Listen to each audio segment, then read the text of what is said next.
사무엘상 16장 14절에서 23절.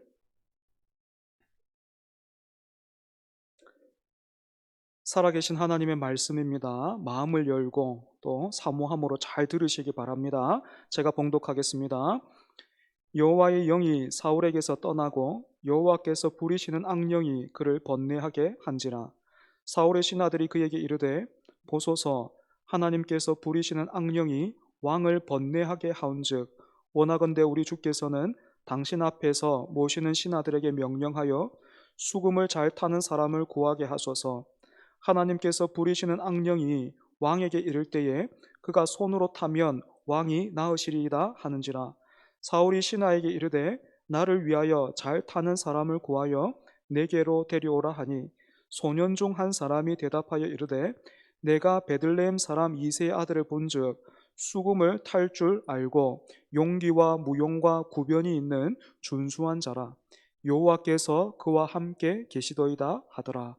사울이 이에 전령들을 이새에게 보내어 이르되, 양치는 내 아들 다윗을 내게로 보내라 하매, 이새가 떡과 한 가죽 부대의 포도주와 염소 새끼를 나귀에 실리고 그의 아들 다윗을 시켜 사울에게 보내니, 다윗이 사울에게 이르러 그 앞에 모셔섬에 사울이 그를 크게 사랑하여 자기의 무기를 드는 자로 삼고, 또 사울이 이새에게 사람을 보내어 이르되, 원하건대 다윗을 내 앞에 모셔서게 하라. 그가 내게 은총을 얻었느니라 하니라. 하나님께서 부리시는 악령이 사울에게 이를 때에 다윗이 수금을 들고 와서 손으로 탄즉 사울이 상쾌하여 낫고 악령이 그에게서 떠나더라. 아멘. 임마누엘 찬양대 찬양하겠습니다.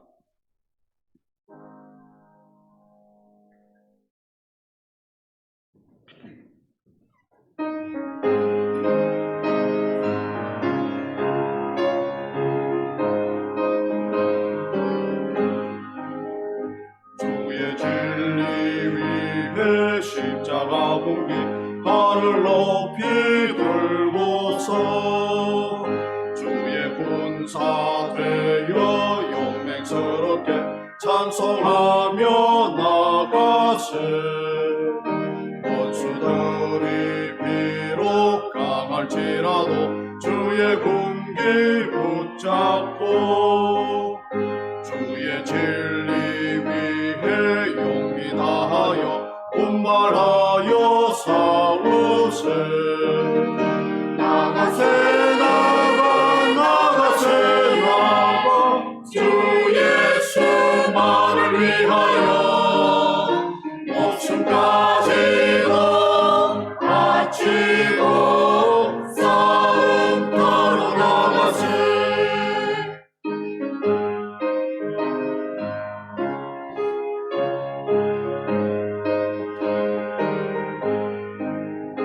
산하늘과 바다 가는 곳마다 주의 군기 날리며 반갑고도 기쁜 승리의 소식 온 세상에 전하세. 원수들은 이미 예수의 손에 하나없이 패하고 주의 군기만이 영광스럽게 온 누리에 날리네. 나가세 나가세 나가 주 예수만을 위하여 목숨까지도 바치고 싸움터로 나가세. 나가세 나가세 나가 주 예수만을 위하여 목숨까지도 바치고 싸움터로 나가세. 아멘. 감사합니다. 지난주 우리는 중심을 보시는 하나님께서 베들레헴 사람들이나 가족들조차도 작다고 여겼던 다윗을 먼저 보셨고 사무엘을 통해서 기름을 부어 왕으로 세우신 일을 함께 살폈습니다. 그래서 다윗이 기름 부음을 받은 날부터 남다른 대접과 인정을 받았는가 하면 그렇지가 않습니다. 표면적으로만 보면 기름 부음을 받았다는 사실이 무색할 만큼 달라진 게 아무것도 없었습니다. 비록 하나님으로부터 폐위당한 사람이었지만 이스라엘의 최고의 권력자는 여전히 사울이었고, 다윗도 여느 날과 다름없이 양을 치러 나가야만 했습니다. 이런 다윗의 모습은 이 땅에서 믿음으로 살아가는 성도들의 삶과 똑 닮아 있는데요. 들판에서 양을 치던 다윗이 엉겁결에 불려와서 사무엘로부터 기름 부음을 이거 받았다 해야 됩니까? 당했다 해야 됩니까? 거의 당한 거잖아요, 그죠? 이렇게 기름 부음을 당하듯이 받았던 것처럼 저와 여러분도 내 뜻과 계획이 아니라 내가 생각한 어떤 때와 그런 어떤 계획에 따른 것이 아니라 피할 수 없는 하나님의 은혜와 사랑으로 예수 그리스도를 구주로 믿게 되었습니다. 그렇게 우리가 예수님을 믿음으로 하나님의 자녀로 새롭게 태어났지만 그때부터 우리가 전혀 다른 세상에서 살게 되었거나 아니면 하나님을 아버지라 부르는 우리를 누가 알아봐 줬는가 하면 전혀 그렇지가 않잖아요, 그죠? 기름 부음 받았던 다윗이 다음 날에 또다시 양을 치러 나갔던 것처럼 우리도 평소와 다름없는 일상을 지금 보내고 있고, 오히려 하나님을 믿고 있다는 그 이유로 다른 사람들보다 더 높은 수준의 윤리와 도덕성을 요구받고 있는 부담스러운 자리에 놓여 있는 것이 오늘 저와 여러분의 현실이라고 할 수 있습니다. 때문에 우리는 자연스럽게 이처럼 아무것도 달라진 것이 없어 보이는 상황 속에서 하나님의 기름 부으심의 이 의미는 무엇일까? 기름 부음 받은 다윗은 앞으로 어떤 삶을 살아가게 될까? 우리가 관심을 가지게 되지요. 그런데 오늘 본문에는 다윗이 기름 부음 받은 그 일과는 별로 상관없어 보이는 아픈 사울이 등장하고 있습니다. 14절 보시면 사울이 아팠던 이유에 대해서 이렇게 밝히고 있지요. 여호와의 영이 사울에게서 떠나고 여호와께서 부리시는 악령이 그를 번뇌하게 한지라. 읽으시면서 벌써 느껴지시겠지만 여기에는 크게 두 가지 신학적인 이슈가 포함되어 있습니다. 먼저는 여호와의 영이 사울에게서 떠났다 하는 것인데, 그렇다면 지금도 믿는 성도 안에 거하시는 성령께서 떠나실 수 있는가 하는 그런 어떤 질문이 우리 가운데 생기죠, 그죠? 결론부터 말하자면 그렇지가 않아요. 우리 안에 내주하시는 성령은 절대로 떠나지 않으십니다. 요한복음 14장 16절에서 17절 우리 같이 한번 읽어보겠습니다. 화면을 참고하셔서 요한복음 14장 16절에서 17절 같이 읽습니다. 시작. 내가 아버지께 구하겠으니 그가 또 다른 보혜사를 너희에게 주사 영원토록 너희와 함께 있게 하리니 그는 진리의 영이라. 세상은 능히 그를 받지 못하나니 이는 그를 보지도 못하고 알지도 못함이라. 그러나 너희는 그를 아나니 그는 너희와 함께 거하심이요 또 너희 속에 계시겠음이라. 아멘. 방금 읽은 구절에서 예수님께서 말씀하신 또 다른 보혜사는 바로 성령님을 가리킵니다. 그렇기 때문에 성령님은 영원토록 우리와 함께 하시는 분이신 것이죠. 그렇다면 오늘 본문에서 여호와의 영이 사울에게서 떠났다라는 이 말은 무슨 뜻이겠습니까? 우선은 구약과 신약에서 성령 하나님의 일하심이 차이가 있다라는 것을 기억할 필요가 있겠습니다. 말하자면 오늘 우리가 성령님을 통해서 누리는 은혜와 그 풍성함에 비하면 구약의 백성들은 맛만 봤던 거예요. 그래서 오늘 지금 우리 안에 우리와 함께 하시는 성령님은 여러분 어떤 일 하십니까? 성령 하나님 어떤 일 하세요? 성령 하나님은요, 하나님의 말씀을 어디 먼 나라 이야기나 다른 사람의 이야기가 아니라 오늘 나를 위한, 오늘 나를 향한 하나님의 살아있는 말씀이구나 하는 것을 깨닫게 해주시고 그 말씀에 옳게 반응할 수 있도록 도와주시고 또 믿게 하시고 순종할 수 있도록 도와주십니다. 이처럼 성령님은 우리와 늘 함께 하시면서 말씀을 통해서 우리를 예수 그리스도 앞으로 인도해 가시고, 그 예수님이 얼마나 부요하시고 아름다우시고 영광스러운 분이신가 하는 것을 우리에게 드러내 보이셔서 우리로 하여금 예수님을 즐거워하고 뿐만 아니라 예수님을 닮아가게 하시는 것입니다. 하지만 구약 성경을 보면 구약의 백성들은 오늘 우리처럼 성령 하나님을 늘 그리고 풍성하게 누리지는 못했고, 특별한 세 가지 경우에 여호와의 영이 임했습니다. 그 중에서 첫 번째는요, 하나님께서 어떤 사람에게 특별한 기능과 재주를 주셨을 때에 여호와의 영이 임했다 또는 함께했다 이렇게 되어 있어요. 예를 들어 본다면 창세기에서 요셉이 바로의 꿈을 해몽해 줬던 그런 이야기나, 아니면 출애굽기를 보면 출애굽기 말미에 보면은 장막을 세우는 일이 여러 장에 걸쳐서 그렇게 기록되어 있는데 그 과정들이 굉장히 복잡했습니다. 그런데 그 일을 감당했던 사람이 있었습니다. 부살렐이라는 그런 사람이 그 모든 일들을 제작하고 만드는 일들을 감당했는데, 하나님께서 부살렐 그 사람에게 그 일들을 그 일을 감당할 수 있도록 지혜와 어떤 솜씨를 주셨다, 그런 의미로 여호와의 영이 임했다라는 그런 표현이 사용되고 있어요. 두 번째는 하나님의 말씀을 전해 주었던 선지자들에게 여호와의 영이 임했고요. 세 번째는 권위와 지도력을 위해서 여호와의 영이 임한 경우가 있는데, 사울이 바로 여기에 해당되는 것입니다. 일찍이 우리가 살폈던 것처럼 사무엘상 10장을 보면 사울이 왕으로 세워지는 과정에서 여호와의 영이 사울에게 임했는데요, 하나님은 이처럼 왕으로서는 아무것도 준비하지 못하고 있었던 사울에게 여호와의 영을 보내심으로 그가 하는 모든 일에 권위와 지혜와 능력을 더해 주신 것입니다. 하지만 지금은 사울이 하나님의 말씀을 버려서 하나님으로부터 폐위당한 상황이기 때문에 하나님의 권위와 사울의 지도력을 위해서 임했던 여호와의 영이 더 이상 사울과 함께하지 않는 것입니다. 때문에 정리해 본다면 여호와의 영이 사울에게서 떠났다라는 말은 오늘 우리 안에 계신 성령 하나님도 떠나실 수도 있다라는 그런 말이 아니라, 사울이 왕으로서 기능할 수 있게 하고 그 자리를 감당할 수 있게 했던 하나님의 은혜와 지혜와 능력을 하나님께서 거두어 가셨다라는 그런 의미가 되는 것입니다.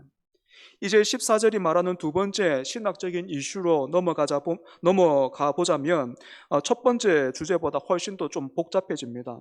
사울의 영이 떠났다라는 말은 사울이 하나님의 말씀을 먼저 버렸으니까 100번 양보해서 그럴 수 있겠다 싶은데, 하나님이 사울에게 악한 영을 보내셔서 그로 하여금 괴롭게 하셨다라는 이 말은 참 불편하고 껄끄럽죠. 우선 여기에는 크게 두 가지 해석이 있는데요, 하나는 여기에 나오는 악령을 귀신으로 해석을 하는 것입니다. 귀신이라고 하면 당장 여러분 머릿속에 어떻게 떠오르는 그런 이미지가 있죠, 그죠? 소복을 입고 긴 생머리를 하고 있는 자매가 슬피 울고 있는 어떤 그런 모습들 여러분들 떠올리실 텐데, 귀신은, 성경이 말하는 귀신은 그런 존재가 아니고 사탄 그 자체를 가리키거나 아니면 사탄의 부하, 사탄의 졸개를 의미하고 있습니다. 하지만 그래도 하나님이 어떻게 사탄이나 그 졸개를 부리실 수 있을까? 물론 여러분, 여기서 부리신다는 말은 하나님이 사탄에게 시켜가지고 가서 사울 한번 찔러, 여러분 그런 말이 아니고 다스린다는 뜻이에요. 다스린다, 하나님의 주권 아래에 있다, 이런 말인데, 그럼에도 불구하고 하나님이 부리신다 하니까 이 불편함이 여전히 우리에게 남아있죠. 그래서 어떤 분은 여기에서 지금 나오고 있는 악령은 사실은 악한 역할을 맡아서 순종하는 천사일 것이다, 이렇게 해석하기도 합니다. 하지만 그런 견해는 너무 주관적인 해석이기 때문에 우리가 배제를 시킨다면 이제 한 가지 해석이 남는데요, 여호와께서 부리시는 악령이 그를 번뇌하게 만들었다라는 것을 어떤 병의 증상으로 우리가 이해해 보는 것입니다. 예를 들면 굉장히 고통스러운 두통이나 심각한 우울증 증상이 사울에게는 있었는데, 이 당시에는 이런 상황을 가리켜서 하나님이 부리시는 악령이 그 사람을 괴롭힌다, 이렇게 불렀다, 이렇게 말했다 보는 것이지. 저는 이 두 번째 해석에 무게를 조금 더 두는데요.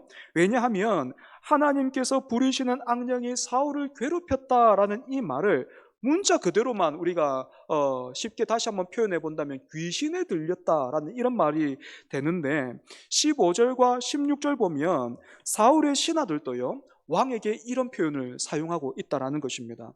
여러분, 세상에 어떤 신하가 왕에게 당신은 귀신이 들렸습니다, 그래서 당신 제정신이 아니에요, 여러분, 이렇게 말할 수 있는 신하가 세상에 어디에 있습니까? 때문에 이 말은 왕이 심한 두통이나 우울증으로 인해서 괴로울 때에 이렇게 우리가 이해하는 것이 훨씬 더 좋겠죠. 하지만 여러분, 동시에 우리는 사울이 겪었던 이 고통과 병의 근본적인 원인에는 영적인 문제가 있었고, 거기에는 하나님이 계셨다, 하나님의 심판이 있었다라는 것을 결코 잊어서는 안 될 것입니다. 하나님이 부리시는 이 악령이 구체적으로 어떤 존재인지, 또 어떻게 그런 일들이 가능한지 우리가 다 설명할 수 없고 모두가 다 이해할 수가 없지만, 그렇다고 해서 우리는 이 사탄의 존재를 축소시키거나 아니면 무시해서도 안 됩니다.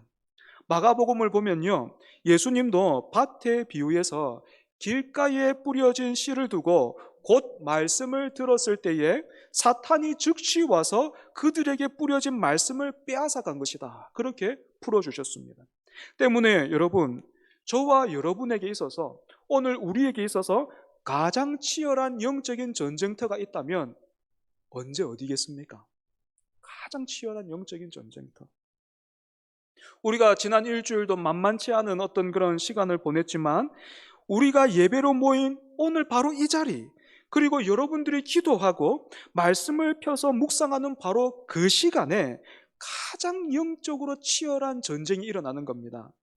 그때 사탄은 우리 마음에서 하나님의 말씀을 빼앗아 가려고 가진 애를 쓰고요, 그렇게 말씀을 빼앗기게 되면 먹지 못한 사람이 아무 힘을 쓰지 못하는 것처럼, 오늘 우리가 하나님의 백성으로 부름받기는 했지만 말씀을 빼앗겨서 말씀을 먹지를 못했으니까 말씀대로 살 수 없고, 실제로는 말씀을 빼앗겨서 말씀대로 못 사니까 그럼 실제로 뭘 따라 살겠습니까? 실제로는 주변에서 들려오는, 주변에서 보이고 들리는 그런 소리나 어떤 평가에 휘둘리면서, 아니면 내 성질과 고집을 부리면서 그렇게 살게 되는 것입니다. 이처럼 여러분 기억하십시오. 말씀을 놓치면, 본질을 놓치고 본질에 우리가 집중하지 않으면, 내가 뭔가를 잘하면 우리는 교만하게 돼요. 잘한 만큼 교만해요. 반대로 실패하고 실수하면요, 그만큼 낙심하게 됩니다. 본질을 놓치고 본질에 집중하지 않으면 내가 뭔가를 잘하면 그만큼 교만하게 되고, 못하면 낙심하게 된다는 말입니다. 그러면 여러분, 그 중심이 다윗처럼 하나님을 향해 있는 사람은 어떻게 살까요? 야고보서 5장 13절 말씀 우리 같이 한번 읽어보겠습니다. 야고보서 5장 13절 화면을 참고해서 함께 있습니다. 시작. 너희 중에 고난당하는 자가 있느냐? 그는 기도할 것이요. 즐거워하는 자가 있느냐? 그는 찬송할지라. 여러분, 말씀 다시 한번 보십시오. 표면적으로만 딱 보면, 그냥 읽으면 처세술 같죠? 이런 때는 이렇게 공식 같죠, 그죠? 그런데 여러분 잘 한번 보십시오. 뭐라고 말하고 있는 것입니까? 중심이 하나님을 향해 있는 사람은 기쁜 일이나 슬픈 일이나 모든 상황을 통해서 하나님께로 나아가기를 힘쓰는 사람이다, 그렇게 말합니다.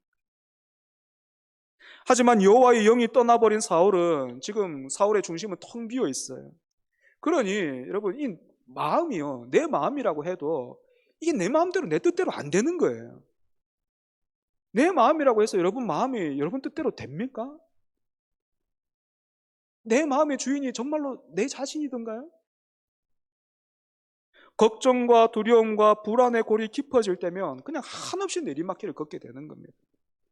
또 비록 하나님 앞에서 패위를 당하기는 했지만 여전히 자기에게 남아있는 힘과 권력을 보면서 자기 말이면 사람들이 막 오고 가는 그런 모습들을 보면서 그때는 막 한없이 높아지고 동시에 막 이렇게 높아지면 높아질수록 불안해지고. 그러니까 여러분, 사울보다 지금 이스라엘 백성들 중에 누가 더 높습니까? 누가 더 많이 가진 사람이 있습니까? 그런 사람이 없잖아요. 백성들 중에서 최고 높잖아요. 다 가졌잖아요. 그런데 그런 사울이요, 쉬지를 못하는 거예요. 너무 불안한 거예요. 불행 중 다행이라고 할까요? 사울의 신하들이 병으로 인해서 고통스러워하는 왕에게 음악 치료를 권했습니다. 이 당시 시대와 이스라엘이라는 민족의 특징을 고려해 볼 때에 신하들이 권하고 있는 이 음악 치료는 단순히 어떤 힐링을 위한 노래가 아니라 하나님을 찬양하는 그런 내용의 노래였을 겁니다. 신하들의 조언을 들은 사울은 곧바로 나를 위하여 수금을 잘 타는 사람을 구하여 내게로 데려오라, 그렇게 명령을 했는데, 여기에서 구하여 데려오라라는 표현이 바로 16장 1절에서 하나님이 이새의 아들 중에서 한 왕을 보았느니라 하신 말씀에서 보았다라는 단어와 똑같습니다. 하나님이 보시고 먼저 아신 다윗을 이제 사울이 보게 될 것이다 하는 것을 예고하고 있는 것이죠. 하지만 하나님도 다윗을 아셨고, 또 오늘 우리도 말씀을 통해서 다윗을 알고는 있지만 사울은 어떻습니까? 현재 기브아라는 곳에 살고 있어요. 기브아에서 왕으로 있는 이 사울이 어떻게 베들레헴에 있는 이새의 아들 중에서 다윗이라는 존재를 알 수 있습니까? 그리고 만날 수 있습니까? 놀랍게도 17절 보시면요, 사울 곁에서 모시던 한 소년이 다윗에 대해서 잘 알고 있었습니다. 그래서 사울에게 다윗을 소개하는데 그 소개한 내용이 이래요. 내가 베들레헴 사람 이새의 아들을 본즉 수금을 탈 줄 알고 용기와 무용과 구변이 있는 준수한 자라. 여호와께서 그와 함께 계시더이다 하더라. 여러분, 지금요 단순히 노래 잘하는 가수 뽑자는 거 아니잖아요. 그죠? 아픈 왕을 치료하기 위해서 수금을 탈 줄 아는 사람을 찾는 거잖아요. 최고의 실력자를 찾는 겁니다.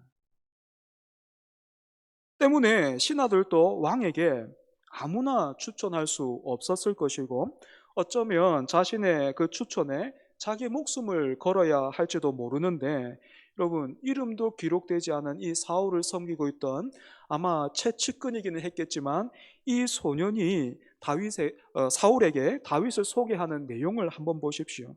이 소년에 따르면 다윗은 음악적인 재능은 물론이고 용기가 있고 또 전쟁의 사람인가 동시에 신중하고 지혜롭게 말할 뿐만 아니라 외모도 훌륭한 사람이었어요. 하지만 이 모든 것들보다 다윗을 사울에게 가장 자신 있게 추천할 수 있었던 이유는 무엇이겠습니까? 정말로 다윗이 이스라엘 백성들 중에서 제일 잘생겼을까요? 다윗이 정말로 이스라엘 백성들 중에서 가장 용기 있는 사람이었고 싸움도 제일 잘했고 노래도 제일 잘했을까요? 아닐 겁니다. 사울 말고도 노래 잘하는 사람 또 있었을 것이고 잘생긴 사람 또 있었을 겁니다. 그럼에도 불구하고 이 소년이 왕에게 이렇게 자신 있게 추천할 수 있었던 이유가 무엇이겠습니까? 바로 여호와께서 그와 함께 하시더라 하는 것입니다. 그러면 여러분, 한 가지 질문이 생기죠. 이 소년은 어떻게 여호와께서 다윗과 함께 하신다라는 것을 알게 되었을까요? 18절의 내용 여러분 한번 보십시오. 18절이 이 소년이 사울에게 다윗을 추천한 내용인데, 이 18절을 역순으로 따라 읽어보면 우리가 답을 얻을 수 있을 것 같아요. 이 소년이 다윗과 얼마나 가까운 관계였는지는 모르겠지만 이 소년은요 다윗의 그 외모에서 풍겨 나오는 그 분위기, 다윗을 만나 보니까 다윗의 어떤 표정이나 어떤 그 사람이 가지고 있는 그 분위기, 그 분위기에서 벌써부터 남다름을 느꼈던 거예요. 하나님의 그 은혜, 따뜻함 느꼈던 거예요. 뿐만 아니라 다윗이 구사하는 그런 말들을 들으면서, 골라 사용하는 그 단어들을 들으면서, 또 다윗이 힘을 쓸 때와 물러갈 때를 알고, 그렇게 다윗이 선택하는 그 모습들을 보고, 또 다윗이 부르는 노래를 들으면서 저 사람은 다른 사람과 확실히 다르구나, 하나님이 참으로 함께하는 사람이구나 했던 것입니다. 그런데 이렇게나 탁월했던 다윗을 왜 아버지 이새를 비롯해서 형제들은 몰라봤고 또 사무엘도 몰라봤을까요? 오늘 본문 바로 앞인 16장 13절을 보면 다윗이 사무엘로부터 기름 부음 받은 후에 여호와의 영에게 크게 감동되니라 이렇게 되어 있는데, 이처럼 다윗에게 여호와의 영이 임하면서 다윗에게 있었던 그 은사가 더 풍성하게 그렇게 크게 드러났던 것 같습니다. 아무튼 중요한 것은 무엇입니까? 사울에게 다윗을 추천하고 있는 이 소년이 다윗에게서 하나님의 임재를 느꼈고, 그런 다윗에게 먼저 반해버렸다는 거예요. 그래서 굉장히 망설여질 수밖에는 없었고, 어쩌면 자신의 목숨을 걸어야 할지도 모르는 상황에서도 정말로 자신 있게 이 소년은 왕에게 다윗을 추천할 수 있었던 것입니다. 재미있는 것은 16장에 다윗의 이름이 여러 번 나오고 있는데, 실제로 다윗의 이름을 입으로 육성으로 부른 사람은 사울이 처음이에요. 사울을 추천한 소년도 다윗이라는 이름 대신에 베들레헴 사람 이새의 아들 이렇게 불렀는데, 19절을 보면 사울이 처음으로 다윗이라는 이름을 부르고 있습니다. 이렇게 다윗을 만난 사울은 다윗을 너무 마음에 들어하면서 자기의 무기를 드는 자로, 쉽게 말하면 수금을 연주하는 보디가드로 삼았습니다.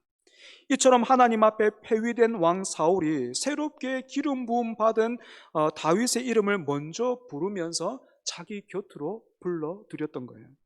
사무엘상 15장 28절을 보면 회개할 마지막 기회까지 놓쳐버렸던 그 사울에게 사무엘이 여호와께서 오늘 이스라엘 나라를 왕에게서 떼어서 왕보다 나은 왕의 이웃에게 주셨나이다 이렇게 말했는데, 그 말씀이 지금 이렇게 이루어지고 있는 것이지. 말씀을 정리하겠습니다. 오늘 본문의 표면적인 내용은 병든 사울과 그를 치료하는 것이지만, 그래서 우리 앞에 사울이 앓았던 병의 그 원인과 하나님께서 과연 악령을 부리시는가 하는 복잡한 문제가 있기는 했지만, 사실 오늘 본문의 핵심은 하나님께서 사무엘을 통해서 기름 부어 세우신 다윗을 하나님의 때에 또 하나님의 방법으로 사울 곁으로, 즉 권력의 중심으로 인도하시고 세워가시는 하나님의 일하심입니다. 이 모든 과정과 내용을 기름 부음 받은 다윗은 볼 수도 없었고 알 수도 없었지만, 하나님은 다윗뿐만 아니라 이스라엘 백성들을 위해서 아픈 사울과 또 그 사울을 섬기고 있던 신하들을 통해서 일하시면서 말씀을 이루고 계셨던 것이죠. 마찬가지로 사랑하는 여러분, 기름 부음 받은 다윗이 그 다음 날부터 다른 어떤 대접과 인정을 받게 된 것이 아니라 어제와 똑같이 양을 치러 나갔던 것처럼, 하지만 어제와는 분명히 다른 사람이 되어서 하나님의 영으로 충만해서 그의 노래와 그의 말과 그의 행동을 통해서 하나님이 함께 하심이 다른 사람에게도 전해졌듯이, 그리고 때가 되어서 하나님이 사울을 섬기던 한 무명의 소년을 통해서 다윗을 사울 곁에 세우신 것처럼, 하나님은 택하신 백성들, 저와 여러분을 잊으신다거나 아니면 또 그 백성들에게 약속하신 말씀을 이루시는 것을 절대로 잊으시거나 실수하시거나 미루지 않으십니다. 비록 우리 눈에 보이지 않고 우리 손에 만질 수 없어도 하나님은 지금 저와 여러분을 위해서 뿐만 아니라 우리 공동체를 위해서 일하고 계시는 것입니다. 사람을 움직이고 상황을 그렇게 만들어 가시면서 하나님은 지금도 일하고 계시는 것입니다. 그러니 하나님도 이렇게 자신의 일을 계속해서 쉬지 않고 일하시니 이제 우리가 해야 할 일을 해야 되겠죠. 그것이 무엇입니까?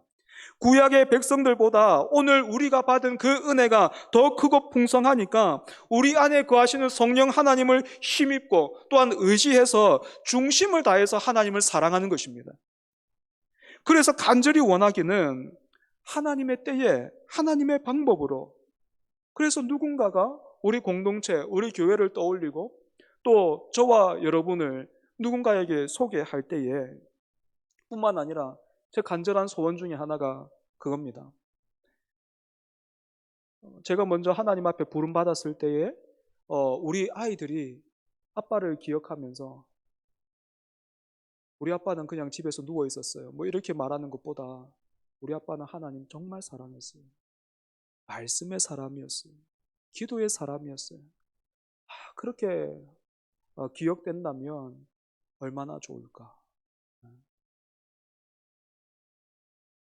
여러분, 우리가 그와 같이 기억될 수 있도록 우리가 그렇게 하나님의 사람으로 계속해서 세워져 가고 자라가야 되겠습니다. 중심을 다해서 하나님을 사랑하는, 때와 방법은 하나님께 맡겨두고 오늘 우리가 해야 하는 것, 중심을 다해서 하나님을 사랑하는 것, 이 일에 다시 한번 힘을 내는 저와 여러분 되기를 바랍니다. 말씀을 기억하면서 우리 같이 찬양하겠습니다.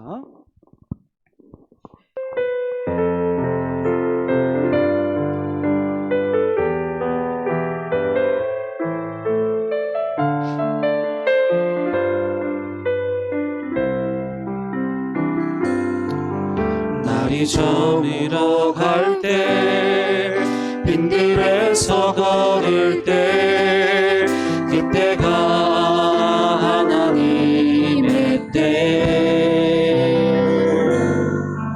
내 입으로 안 될 때, 빈손으로 걸을 때, 내가 고백해 여호와 이래. 다시 한번, 날이 저물어 갈 때, 날이 저물어 갈 때, 빈들에서 걸을 때, 그때가 하나님의 때. 내 힘으로 안 될 때, 빈손으로 걸을 때, 내가 고백해 여호와 이래. 주가 일하시는, 주가 일하시네, 주가 일하시네, 주께 아끼지 않는 자에게.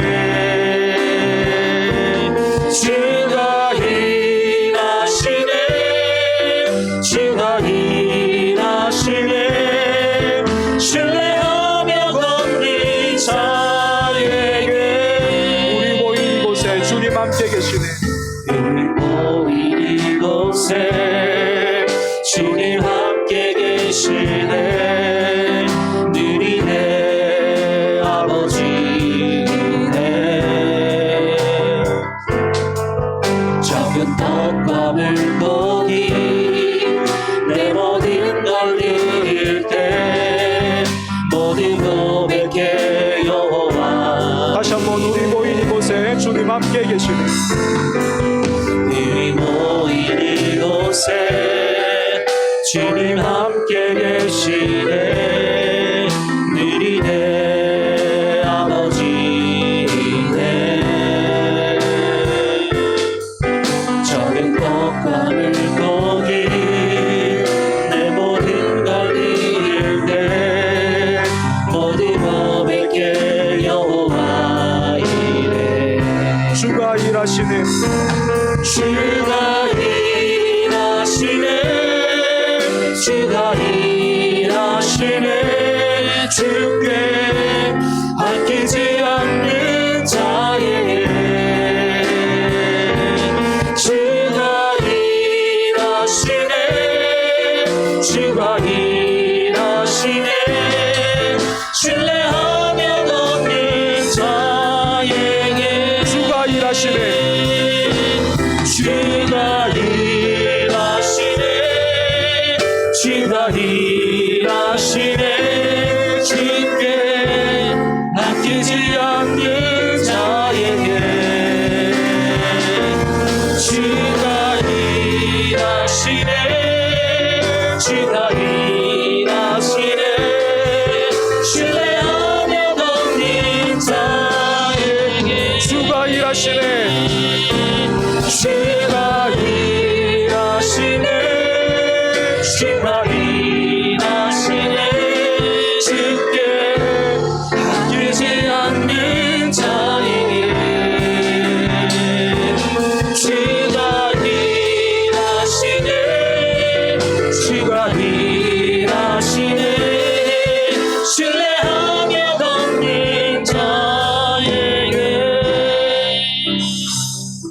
함께 기도합시다.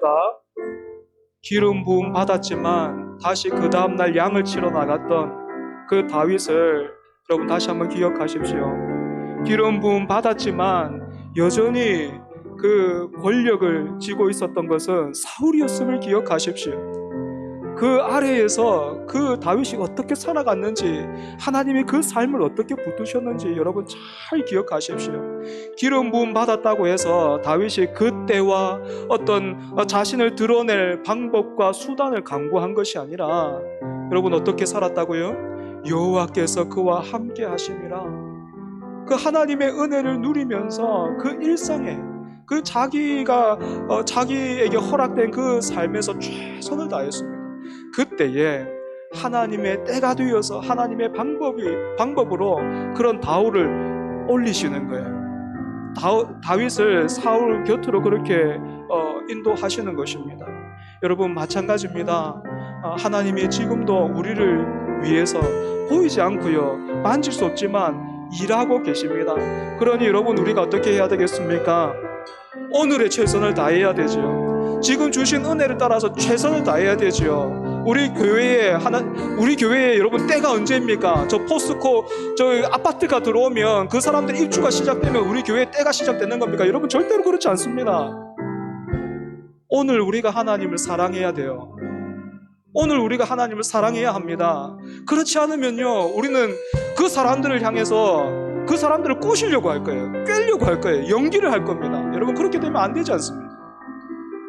하나님이 주신 그 은혜를 따라서, 심지어는 다윗에게 주신 그 은혜보다도, 다윗이 기름 부음 받은 것보다 오늘 우리가 받은 은혜가 더 큰데, 하나님 그 은혜를 따라서 여호와와 함께 동행하는 우리가 되게 해주십시오. 중심을 다해서 하나님을 사랑하는 우리가 되게 해주십시오. 우리의 중심이 식어졌다면 그 중심을 부둥켜 안고 하나님 앞에 나아가서 구하는 그런 저와 여러분 되게 해달라고 이 시간 함께 기도하겠습니다. 하나님 아버지 감사합니다. 하나님 다시 한번 말씀을 통하여서 하나님의 크심을 보게 하여 주시고 하나님의 일하심을 붙들게 하여 주시니 주님 감사합니다. 하나님 오늘 우리가 해야 할 일이, 오늘 우리에게 주어진 일이 하나님 무엇인지를 다시 한번 깨닫습니다. 하나님 우리의 중심을, 우리의 식어진 중심을, 우리의 무뎌진 중심을 다시 한번 회복시켜 주시옵소서. 우리의 무뎌진 중심을 하나님 아버지 다시 한번 일으켜 주시옵소서. 말씀에 반응하게 하여 주시옵소서. 하나님 아버지 말씀에 옳게 반응하는 우리가 될 수 있도록 주여 은혜 인도하여 주시옵소서. 하나님 우리의 외모를 통하여서, 우리의 말을 통하여서, 우리의 하나님 안고 있는 성을 통하여서 하나님이 올라가고 하나님의 그 은혜가 올라가고 하나님의 그 복되심이 올라갈 수 있도록 그런 은혜의 동로가 될 수 있도록 하나님 우리가 중심을 다해서 하나님을 사모하게 하여 주시고, 우리가 중심을 다해서 하나님을 그렇게 찾게 하여 주시고 예수님을 닮아가는 우리가 될 수 있도록 주여 은혜 하여 주시옵소서. 하나님 아버지 본질을 놓치면, 본질을 잃어버리면 하나님 아버지 잘되면 하나님 교만해지고 못하고 실패하고 낙심만 됐습니다. 주여 우리를 붙들어 주시옵소서. 오늘 우리가 하나님을 사랑하게 하여 주옵소서. 오늘 우리가 진짜를 사랑할 수 있도록 주여 은혜 하여 주시옵소서. 하나님 위해서 설명하고 하나님 그런 것이 아니라 우리의 존재를 다해서 하나님을 우리가 보이며 증거할 수 있는 그런 삶이 되게 하여 주시고 그런 공동체 될 수 있도록 주여 은혜 하여 주시옵소서.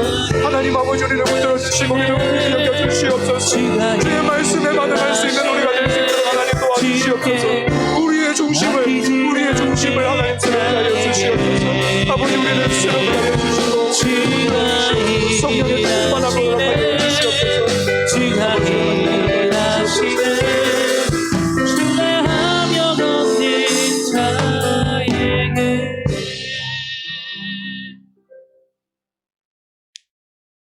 하나님 아버지, 무뎌지고 식어진 우리의 중심을 다시 하나님의 그 은혜로 회복시켜 주시옵소서. 우리의 마음이 하나님 어디에 있습니까? 우리의 중심이 하나님 도대체 어디에 가 있습니까? 몸은 예배 자리에 와 있지만 우리의 마음은 내가 붙잡을 수도 없이 그렇게 떠내려가고 있지 않습니까? 그렇게 사탄이 우리의 마음에 말씀이 떨어지기도 전에 가져가고 있지만, 채워가고 있지만 전혀 하나님 우리가 줄이지 않고 그것으로 인해서 애달파하지 않고 하나님의 말씀이 들리지 않아서 우리가 애달파하는 것이 아니라 다른 것으로 그렇게 힘들어하고 있지 않았습니까? 하나님, 무뎌지고 식어진 우리의 중심을 다시 만져주시고 회복시켜 주셔서 주신 은혜를 따라서 하나님을 사랑하되 뜨겁게 사랑하게 하여 주시옵소서. 때와 방법은 하나님께 맡겨드리겠습니다. 하나님이 하나님보다 우리를 사랑하시는 분이 없기에, 하나님보다 선하신 분이 없으시기에 때와 방법은 하나님 앞에 맡겨드리겠습니다. 그저 하나님께서 허락하신 오늘 하루에 우리의 중심을 다하여 최선을 다해 하나님을 사랑하고 이웃을 사랑하는 우리가 되게 하여 주시옵소서. 그렇게 하나님을 섬기는 공동체요 성도가 되게 하여 주옵소서. 예수님 이름으로 기도합니다. 아멘.